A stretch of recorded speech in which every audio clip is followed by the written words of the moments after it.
오늘 주시는 하나님의 말씀은 누가복음 4장 18절 19절에 있는 말씀입니다. 저와 여러분이 함께 우리 봉독하도록 하겠습니다.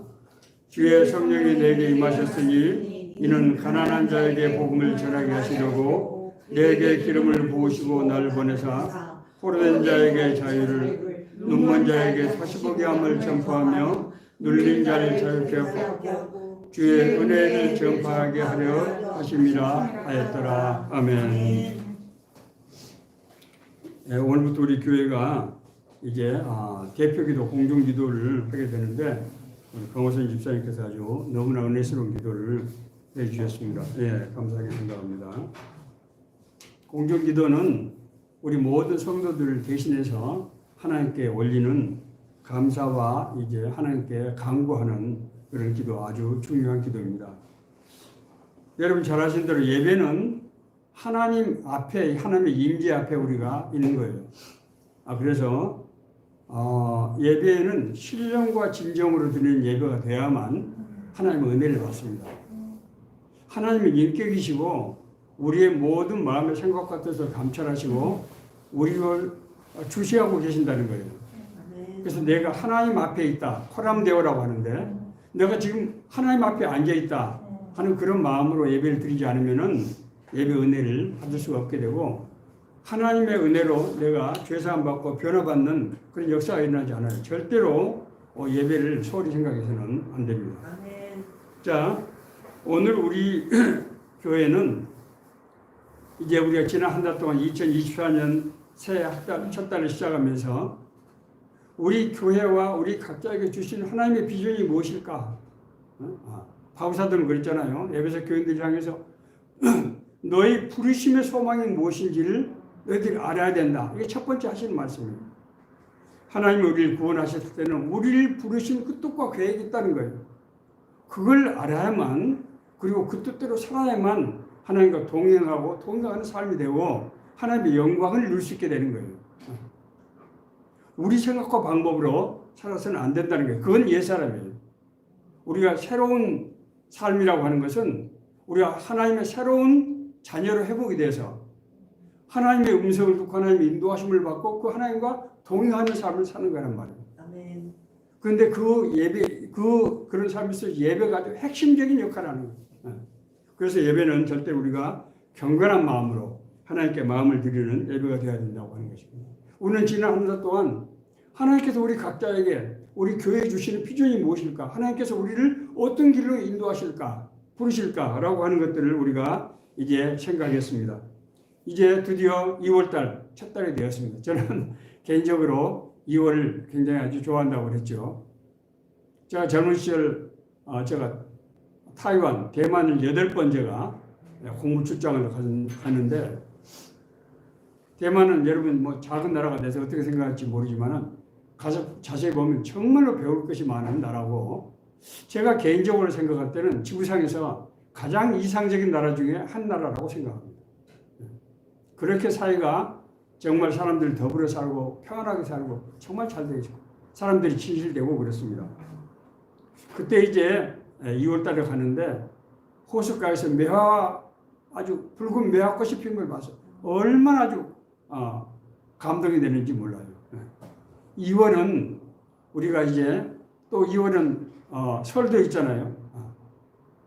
사실 음력으로는 우리가 새로운 출발 이제 본격적으로 하는 지난 한 달 동안 우리는 우리 교회와 우리 자신이 주시는 비전이 무엇인가를 우리가 탐색하고 생각하고 기도했고 이제 2월 달부터는 우리가 새로운 이제 출정식을 하는 새로운 이제 첫걸음을 디디는 바로 그런 시점이란 말입니다. 오늘 본문은 예수님께서 이사야서 61장 1절에서부터 3절에 있는 말씀을 인용하고 있는 그런 내용입니다.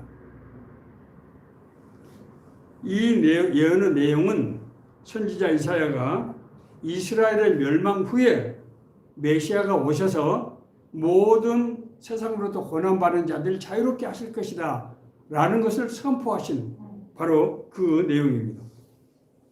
예수님께서 이제 30년 동안을 몫으로 지내시고 나서 이제 새로운 삶, 새로운 사역을 시작하실 때 자기 고향인 나사렛 회당에서 첫 번째 읽었던 말씀이 바로 이 말씀이에요. 그러니까 이 말씀이 어떤 말씀이겠어요?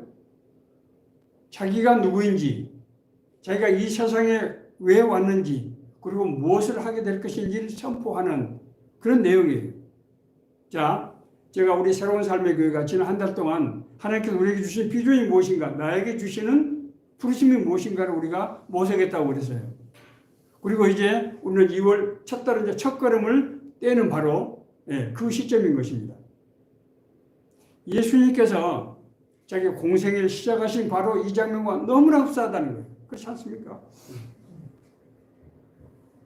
우리는 하나님의 자녀인 동시에 예수 그리스도와 함께한 상속자다. 성경 그렇게 말씀하셨어요.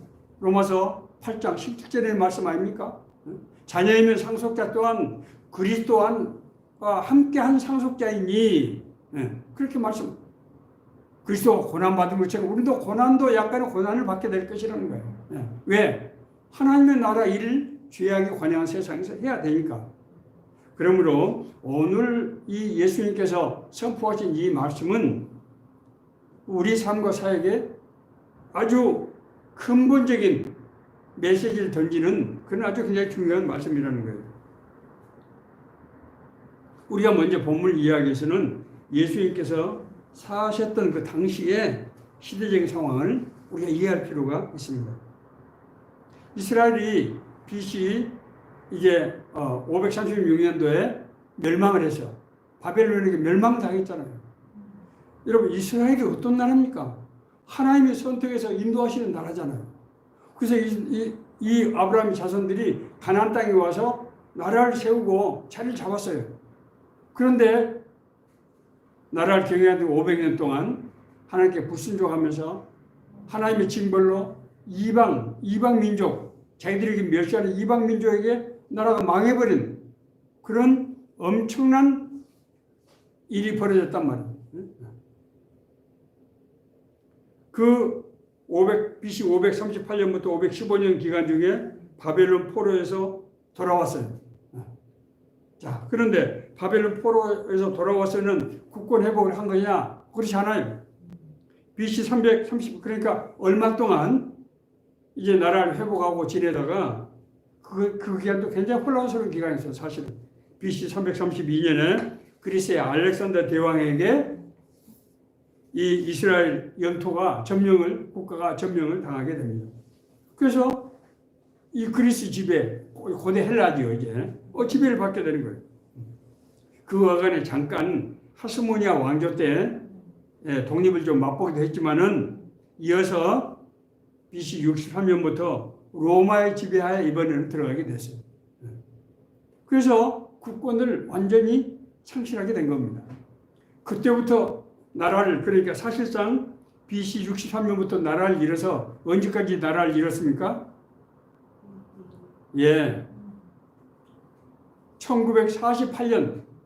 1948년 이스라엘이 독립을 할 때까지 2000년 동안 나라를 잃었던 거예요. 그런 무서운 징벌을 받았습니다. 당시에 예수님 당시에는 로마 정권의 꼭두각시인 이 헤롯 왕의 통치를 받았는데 헤롯 왕은 유대 사람도 아니에요. 이는 원래 에돔 사람입니다. 에돔 사람인데 이제 자기가 생존하기 위해서 로마 정권에 잘 보이기 위해서 이 유대에 따라서 자기가 통치를 하기 위해서 이제 유대교로 개종을 하고 이제 로마에 잘 보여서 지방 장관 같은 일을 하다가 이제 속국 로마에 위임받은 그런 통치자로서 나라를 다스리고 있던 그런 시기입니다. 종교적으로는 오랫동안 율법이 너무 형식화되어 버렸습니다. 국권을 상실하면서 제대로 율법을 지킬 수가 없게 되고 사실 율법 자체가 없어져 버렸던 거예요. 또한 이제 예수님 이제 탄생 그 시점에서 영지주의라고 하는 이런 신비주의가 이스라엘에 아주 만연하게 됩니다. 그래서 이스라엘 백성들이 극도의 그런 혼란들, 그런 혼란 속에서 종교적인 그런 신실성을 유지할 수가 없었어요. 무엇보다도 선지자를 통한 하나님의 말씀이 400년 동안이나 전혀 들리지 않았습니다. 그래서 그야말로 이스라엘이 지리멸렬한 정말 혼란스럽고 방황하는 그런 형국이 된 것입니다. 예수님은 목수의 아들 요셉 목수의 아들로 태어나서 고향 나사렛에서 30년 동안 아버지 뒤를 이어서 목수로 생활하시다가 이제 오늘 바로 이제 나사렛 회당에서 출정식을 하시는 것입니다. 자, 이 메시지는 아까 우리 함께 읽었던 메시지, 주의 성령이 내게 임하셨으니 이는 가난한 자에게 복음을 전하게 하시려고 내게 기름을 부으시고 나를 보내사 포로된 자에게 자유를, 눈먼 자에게 다시 보게 함을 전파하며, 그렇죠? 눌린 자를 자유케 하고 주의 은혜를 전파하게 하려 하십니다. 이렇게 말씀하셨습니다. 먼저 뭡니까? 주의 성령이 내게 임하셨으니, 성령이 우리에게 임하셨단 말이 무슨 말입니까? 하나님께서 예수님을 사역으로 이제 부르셨다는 뜻, 부르심의 소망입니다. 우리가 구원받고 거듭났지만은 우리가 하나님의 부르심을 받고 쓰임받기 위해서는 어떻게 해야 된다? 성령의 부르심을 받아야 되는 거예요. 예수의 제자는 또 그랬어요. 자, 성령의 부르심은 무엇이라고 그럼 오늘 본문 말씀하고 있습니까? 내게 복음을 전하게 하시려고. 복음이 뭐예요? 기쁜 소식. 이 세상 가운데서 죄악 가운데서 몸부림치며 고난당하는 자신의 자녀들, 백성들에게 기쁜 소식을 전하기 위해서. 기쁜 소식. 그 기쁜 소식은 뭡니까? 포로된 자에게 자유를, 눈먼 자에게 다시 보게 함을 전파하며 눌린 자를 자유케 하고 주의 은혜를 전파하는, 이것이 기쁜 소식, 복음이에요. 복음의 내용은 뭐라고요? 자유케 하기 위한 거라는 거예요. 자유케 하기 위한 것. 무엇으로부터 자유케 합니까? 죄와 사망의 권세로부터 자유케 하는 것입니다. 여기는 어떤 사람들이 해당된다고요? 가난한 자, 포로된 자, 눈먼 자, 눌린 자, 이런 사람들이 해당된다는 거예요. 정말 우리 모습과 너무 똑같지 않습니까? 자, 가난한 자에게 복음을 전하게 하시려고. 여기서 가난한 자는 어떤 사람입니까? 가난한 사람. 심령이 가난한 사람들이죠. 심령이 가난하다고 하는 것은 그 마음속에 하나님 나라에 대한 소망, 하나님의 나라에 대한 은혜를 사모하는 심령으로 정말 갈급한 그런 상태를 말하는 것이죠. 예수님께서 산상수훈의 팔복에서 뭐라고 말씀하셨습니까? 심령이 가난한 자는 복이 있나니 천국이 저들의 것이며 천국을 소유할 거라는 거 아닙니까? 어떤 사람이? 심령이 가난한 사람이 천국을 소유하게 된다고 하는 것이죠. 죄된 인간은 하나님을 알 수 없고 그래서 하나님을 믿을 수가 없게 되는 것입니다. 그런데 하나님의 은혜가 우리에게 임할 때 우리에게 어떤 현상이 나타난다고요? 우리 심령 속에 하나님에 대한 강한 이끌림이 현상이 나타난다. 너희 안에서 행하시는 이는 하나님이시니 자기의 기쁘신 뜻을 위하여 너희로 소원을 두고 행하게 하시나니, 그리하여 하나님의 은혜를 사모하는 심령에게 하나님의 구원의 역사가 일어나게 되는 것입니다. 포로된 자에게 자유를. 자, 포로된 자에게 여기서 자유라고 하는 것은 우선 유대 백성이 바벨론 포로에서 귀환할 것을 가리키고 있죠. 그렇지만 궁극적으로 뭡니까? 메시아께서 온 인류를 사망의 지배하에서 풀어주는, 자유롭게 한다고 하는 그 해방을 의미하는 것입니다. 성경에서 애국과 바벨론은 세상의 영, 악의 영을 상징하는 그런 단어입니다. 바울사도는 로마서 6장 12절 13절에서 너희는 죄가 너희 죽을 몸을 지배하지 못하게 하여 몸의 사욕에 순종하지 말라. 우리가 몸의 사역에 순종하는 것이 뭐라고요? 죄의 지배를 받고 있는 현상이라는 거예요. 그게 지금. 오늘날 우리 인간은 두 가지 종류의 악의 포로가 되어 있는 상태다. 저는 그렇게 봅니다. 자, 첫 번째는 어떤 사람이 지속적으로 하는 생각 자체가 항상 악하고 죄된 생각을 하고 정상적인 사람의 상식으로 볼 때 도저히 이해할 수 없는 행동을 하는 사람들이 있습니다. 그렇지 않나요? 우리 주변에 그런 사람 없습니까? 여러분, 그런 사람 있지요? 오늘날 우리 사회에 정말 악을 행하는 범죄자들이 얼마나 지금 많이 일어나고 있습니까? 우리가 정말 입으로 정말 말하기도 두려운 그런 일들이 지금 끔찍한 일들이 벌어지고 있잖아요. 자, 그런데 놀라운 것은 그렇게 심각한 그렇게 악질적인 범행을 행한 사람들이 우리 주변에 너무나 평범한 사람들이라는 거예요. 이게 지금 뭘 의미합니까? 그 사람들, 이웃 사람들 증언을 들어보면 그 사람은 평소에 말이 없고 착한 사람이에요. 아주 있는 듯 없는 듯 조용한 사람입니다. 순진한 사람이었어요. 이런 얘기들 여러분 매스컴에서 범죄자들이 나오는 인터뷰할 때 많이 듣는 얘기 아닙니까? 이게 지금 뭘 의미하는 거죠? 악의 영의 지배를 받고 있다는 거죠. 그 사람의 맨정신으로 하는 게 아니에요. 악의 영의 지배를 받고 있어요. 이런 상태에서는 처벌로서 문제가 해결되지 않습니다. 왜냐하면 그들이 자신의 의지대로 그렇게 하는 것이 아니고 악의 영의 지배를 받고 있기 때문이에요. 둘째는 우리를 고난의 삶으로 몰아가는 사회 구조적인 문화적인 악이에요. 이것은 정말로 심각한 문제입니다. 사회가 구조적인 악에 빠졌다는 거예요. 문화적인 악에 빠졌다는 거예요. 소돔과 고모라를 멸망시키실 때 소돔과 고모라가 구조적인 악에, 문화적인 악에 빠져 있어서 거기에 사는 사람들은 그 악에서 빠져나갈 수가 없어요. 거기서 생활을 하려고 하면은 그 사회에 이 풍습에 따를 수밖에 없는데 그 풍습 자체가 도덕적으로 너무 타락하고 악한 그런 문화였단 말입니다.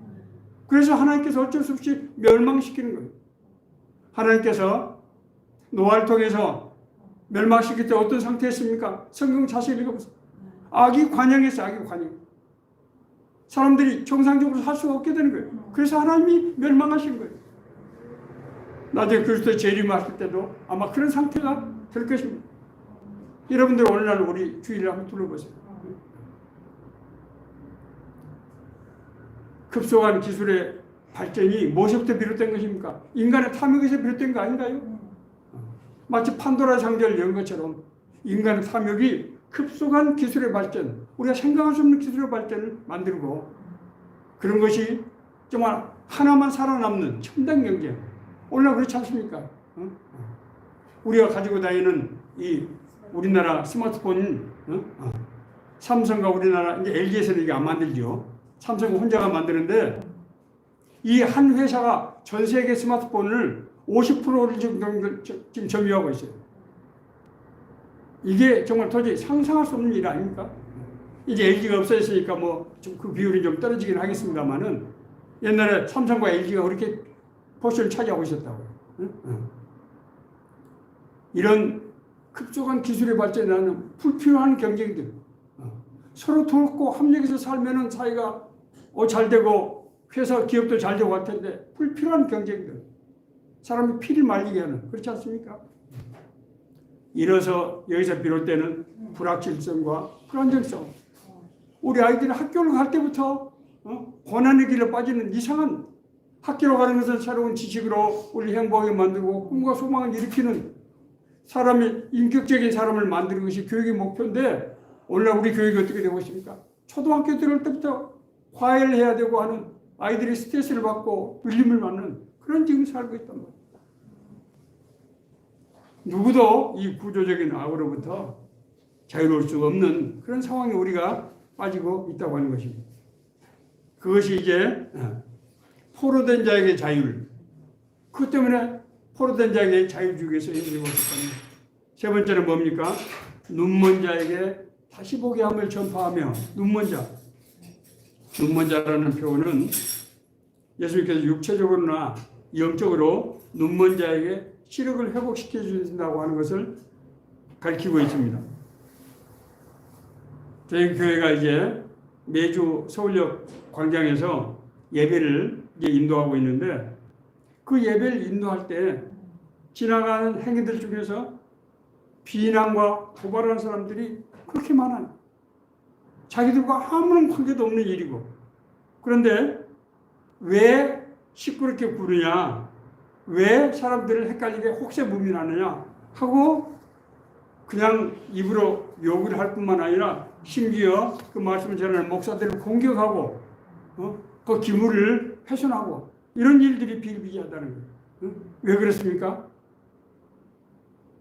그 사람들 속에 알지 못하는 그 사람들 속에 어떤 악의 존재, 하나님의 복음을 두려워하고 하는 존재들이 역사한다고 하는 거예요.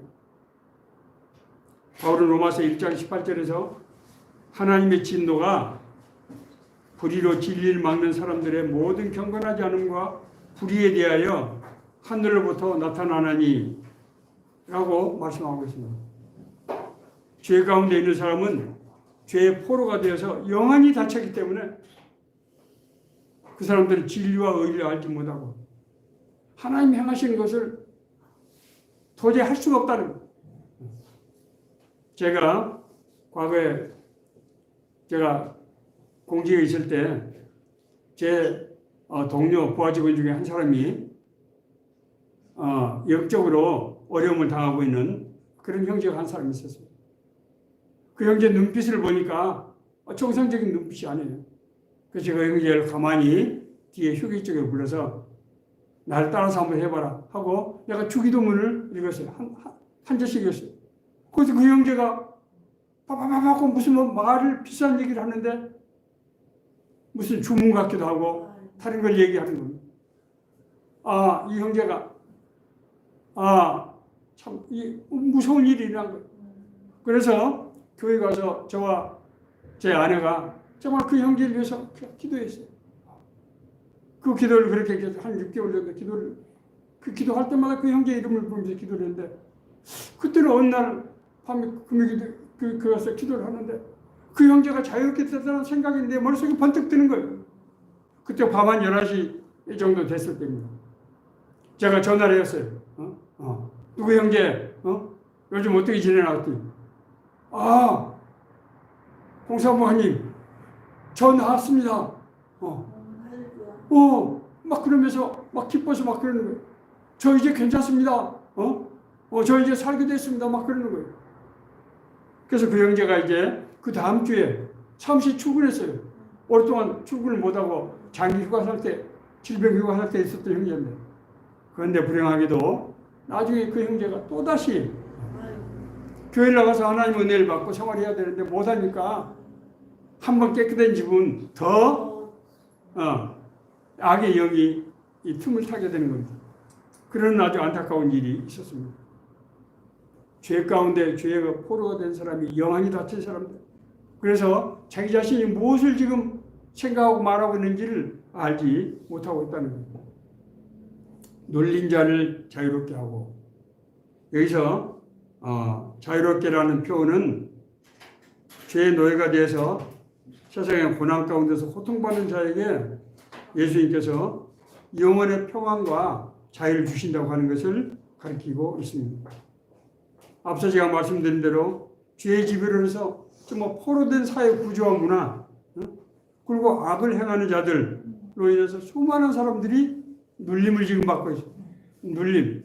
그래서 저는 오늘 설교 제목은 눌린 자를 자유케 하고 제가 가장 마음이 아픈 게 바로 그거예요. 눌린 자를 자유케 하고 제가 엊그저께 TV에서 상담 프로그램에서 나온 어떤 의사가 얘기를 하는데 지금 마음의 상처로 질병으로 치료받고 있는 환자가 100만 명을 넘었다는 얘기를 제가 TV에서 정말 놀랐습니다. 100만. 네. 이제 우리 사회가 정말 거대한 정말 암흑에 눌려있는 그런 상태에 있다고 하는 것입니다. 주의 은혜를 전파하게 하려 하심이라고 하는 것은 궁극적인 은혜를 말합니다. 예수께서 재림하실 때 그때 희년사상 이스라엘 레위기 25장에 나오는 희년사상 이 희년 기쁨의 해죠. 모든 신부상 포로가 되고 노예가 되고 또 모든 재산을 이제 자기 토지를 팔게 된 사람들이 50년이 되면 어떻게 됩니까? 다시 원상이 회복된다고 하는 거죠. 이것은 하나님께서 이제 메시아가 오실 때 모든 사람들이 죄로부터 자유롭게 된다고 하는 사상을 이제 나타내고 있는 것입니다. 메시아 선언 이후에 예수님의 사역을 보면은 가난하고 소외된 자들을 또 고통받는 자들에게 사역이 맞춰진 것을 우리는 볼 수 있습니다. 먼저 예수님의 주 활동 무대는 이스라엘의 중심이 예루살렘이 아니고 자신의 고향인 북부 갈릴리 지역이었어요.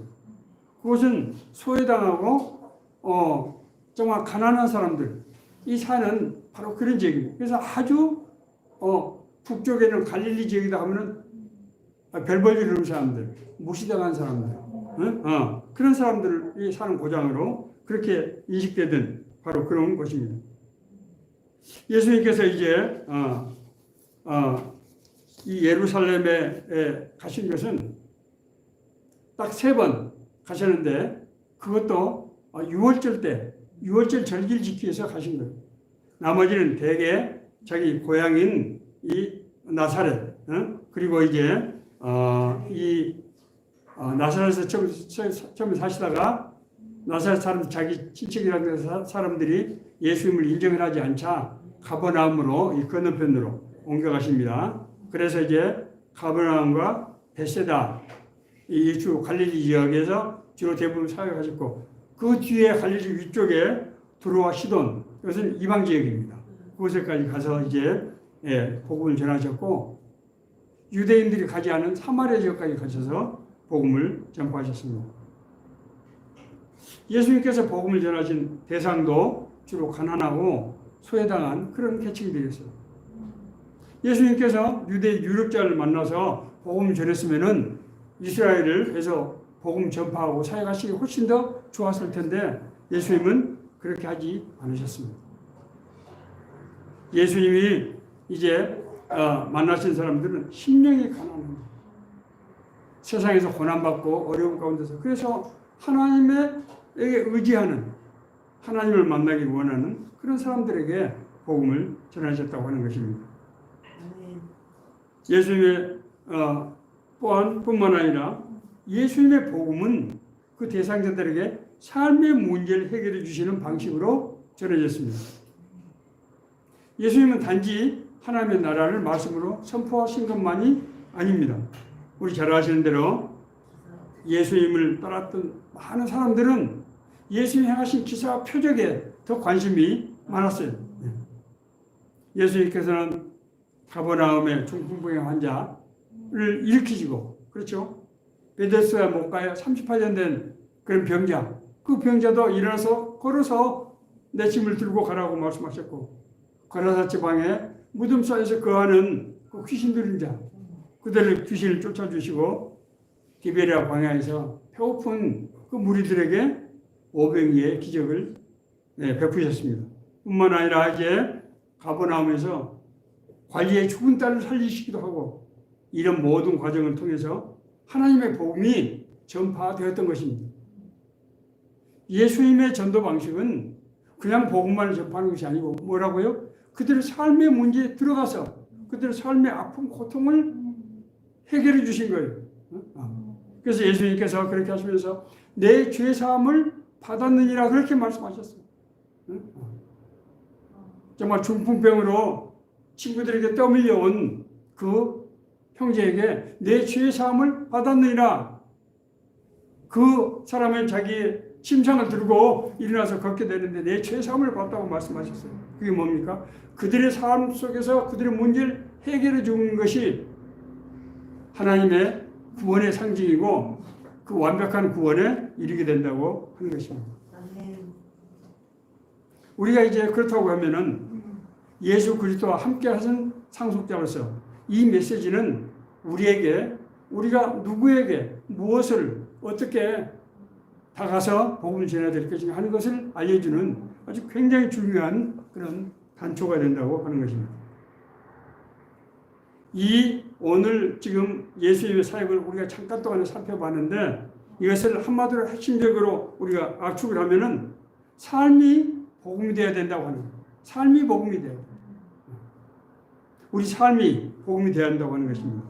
로마서 12장 1절에서 2절에서 바울사도는 그렇게 말씀하고 있습니다. 그러면 형제들아 내가 모든 하나님의 자비하심으로 너희를 권하노니 너희 몸을 하나님이 기뻐하시는 산 제물로 드리라. 이는 너희의 드릴 영적 예배이라. 영적 예배, 형식적인 예배가 아니고 진짜로 하나님이 받으시는 영적 예배는 뭐예요? 우리 삶이 제물이 되어야 된다는 거예요. 그럼 그 삶이 되는 제물은 어떤 제물인가? 너희는 이 세대를 본받지 말고 마음을 새롭게 함으로 변화를 받아서 하나님의 선하시고 기뻐하시고 온전하신 뜻이 무엇인지 분별하도록 하라. 예수님께서 하나님의 선하시고 기뻐하시고 온전한 뜻이 무엇인지를 분별해서 그 행하신 것을 너희들도 하는 것이 예배의 제물이 되어야만 하나님 받으신 진정한 예배가 된다고 하는 것이에요. 자, 그렇다고 하면은 삶이 복음이 된다고 하는 것이 구체적으로 뭘 말하는 것인가를 우리가 이제 마지막으로 생각해 볼 필요가 있습니다. 첫째, 우리가 전해야 될 복음의 대상, 우리가 섬겨야 될 복음의 대상이 누구라고요? 우리 삶 가운데 있는 사람들이라는 거예요. 우리 주위에 있는 사람들, 우리의 가족들, 우리 형제들, 우리 친구들, 우리가 만나는 사람들, 우리가 관계되는 사람들, 그 사람들이라는 거예요. 여러분, 이방인 선교에 문을 열고 세계 복음화의 기틀을 세웠던 바울이 어디서 사역을 했습니까? 예루살렘이 아니고 소아시아 지역, 오늘날 말하면 터키하고 시리아 지역이었어요. 왜냐하면 바울 고향이 바로 다소였기 때문에, 그쪽이었기 때문이에요. 자기 친척들이 있는 곳, 자기 연고 관계가 있는 그 지역에서 복음을 전했단 말입니다. 그래서 안디옥 교회, 에베소 교회가 우리 개신교 선교의 아주 핵심적인 예루살렘보다도 그런 지역으로 지금 역사를 하게 됐던 것입니다. 자신의 주변 사람이 아니면은 사역을 지속적으로 할 수 없게 되겠죠. 그렇지 않습니까? 늘 만나는 사람, 늘 관계하는 사람에게 복음이 전파되어야만 그 사람에게 접근하고 지속적으로 돌볼 수가 있게 되는 거죠.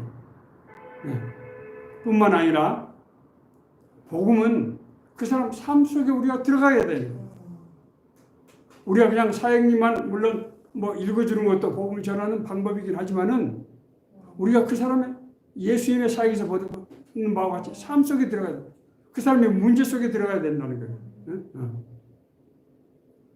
복음의 대상자와 삶을 같이 할 때 서로 공감하게 되고 서로 아픔을 공유하게 되고 그래서 나의 아픔, 나의 경험이 그 사람에게 아픔과 경험이 되고 그래서 그 사람에게 복음이 들어가게 되는 것입니다. 삶이 아닌 행사로 하는 그런 사역은 진실된 마음으로 하기 어렵고 그 대상자와 서로 공감이 되지 않기 때문에 복음이 제대로 전파되기 어렵다고 하는 것입니다. 그러면 우리가 삶 속에 들어가야 된다는 거 하는 것이 무엇이냐? 그것은 대상자의 필요를 우리가 도와주는 거예요. 예수님께서는 이제 천국에 합당한 사람들에 대해서 말씀하시면서 지극히 작은 자에게 한 것이 곧 나에게 한 것이다. 그렇게 말씀하셨어요. 지극히 작은 자. 지극히 작은 자에게 한 것은 무엇입니까? 내가 줄일 때 먹을 것을 주었고 헐벗을 때 나에게 입을 것을 주었고 병들었을 때 돌아보고 옥에 갇혔을 때 와서 나를 만나 주었다. 예수님이 그렇게 말씀하셨어요. 우리가 보니까 너무나 상식적이고 어떤 의미에서 보면 굉장히 사소한 우리 이런 일들 하고 있잖아요. 또 할 수 있잖아요. 복음은 대상자의 삶 속에서 그들의 필요를 채우는 것으로부터 시작된다는 거예요. 삶을 외면한 복음은 그 사람에게 다가가지 않아요. 왜냐하면 자기의 필요가 아니기 때문에. 예수님께서는 그 사람들에게 내가 무엇을 해주기를 원하느냐. 그때 중병자가 이렇게 막 얘기를 했습니다. 내가 낫기를 원하나이다. 또 나면서부터 눈을 뜨지 못한 사람은 내가 무엇을 해주기를 원하느냐. 제가 보기를 원하나이다. 뭐예요? 삶이 필요해? 응답하시는 거예요. 가능하신 거예요. 하나님의 은혜로 구원받은 우리에게는 무슨 능력이 있다고요? 구원의 능력, 영적인, 복음의 영적인 능력이 우리 안에 있는 거예요. 왜냐하면 그 은혜로 우리가 구원받았기 때문에. 하나님의 사랑을 받은 사람에게 심령 속에 뭐가 있다고요? 하나님의 사랑의 능력이 있는 거예요. 우리가 그걸로 우리가 변화가 됐기 때문에. 그래서 하나님의 은혜로 구원받고 하나님의 은혜로 사랑을 받은 사람은 다른 사람을 사랑하고 다른 사람에게 구원의 복음을 전할 수 있는 능력이 있다는 거예요. 육신의 질병을 고치는 것도 놀라운 은혜지만은 영혼 구원은 우리가 도저히 영원토록 생명을 주는 은혜 아닙니까? 영벌에서 영원한 복을 주는 은혜 아니에요. 이것은 상상할 수 없는 일, 작은 일이 아니라고 하는 것입니다. 대상자의 필요를 우리가 채우기 위해서는 다가가야죠. 이 사람이 정말 일상적인 필요가 무엇인가? 이 사람이 평소에 이 사람이 좀 잘못하고 있는 것이 무엇인가? 잘 알지 못하고 있는 것이 무엇인가? 이 사람에게 없는 것이 무엇이 필요한 것이 무엇인가? 그걸 도와주고 그걸 통해서 그 사람 속에 영적인 갈망을 우리가 볼 수 있어야 된다는 거예요. 그럴 때 복음을 전할 때 나와 이 사람 사이에 서로 관계성이 형성되는 거예요. 관계성. 왜냐하면 한 성령에 의해서 우리 안에서 역사하시는 성령이 그 사람에게도 임하게 되므로 서로 관계가 형성이 되는 거예요. 그럴 때 복음이 완벽하게 사람을 구원하게 되는 역사가 일어나게 된다고 하는 거죠. 그러므로 구원받고 거듭난 사람 속에는 하나님의 사랑의 능력이 있고 복음의 능력이 있다고 하는 거예요. 자, 그러나 우리가 이런 일을 어떻게 할 수 있습니까? 우리는 단지 그 사람에게 사소한 도움을 주는 것뿐이에요. 사소한 도움. 그 사람이 잘 모르는 것을 친절하게 안내해주고 그 사람이 외롭게 있을 때 같이 다리를 붙여주고 같이 차도 마시고 전화도 하고 같이 나들이도 하고 이런 사소한 일들. 그러나 우리 안에서 역사하시는 성령이 그들에게도 임해서 그들에게 생명을 구원하는 우리가 상상할 수 없는 놀라운 일들이 일어난다고 하는 것입니다. 오직 성령이 너에게 임하시면 너희가 권능을 받고 예루살렘과 온 유대와 사마리아 땅까지 이르러서 내 증인이 될 것이라. 우리가 구원받고 성령으로 구원받고 거듭난 사람에게 주시는 예수님이 일깨우시는 놀라운 능력이 너희들에게 안에 성령의 능력이 함께 하신다고 하는 것입니다. 말씀을 마치겠습니다. 오늘날 우리 주변을 돌아보면은 세상은 날로 발전하고 소득도 늘어나지만은 너무나 많은 사람들이 삶 속에서 고난을 받고 있다고 합니다. 이해할 수 없는 아이러니, 이해할 수 없는 모순이라고.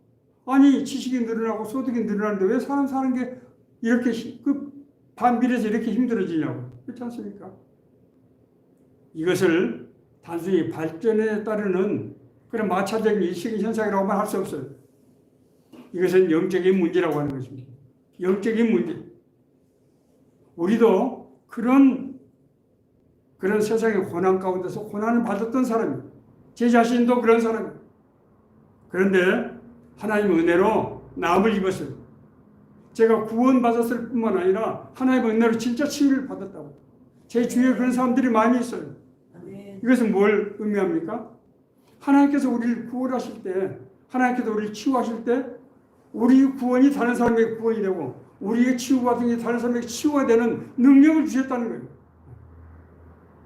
그러므로 이제 우리가 받았던 사역이 고난이 우리 사역이 된다고 하는 것입니다. 우리가 받았던 고난, 우리가 받았던 그 아픔이 이 사역이 되고 그것이 그 사람들을 치유하게 된다고 하는 것입니다.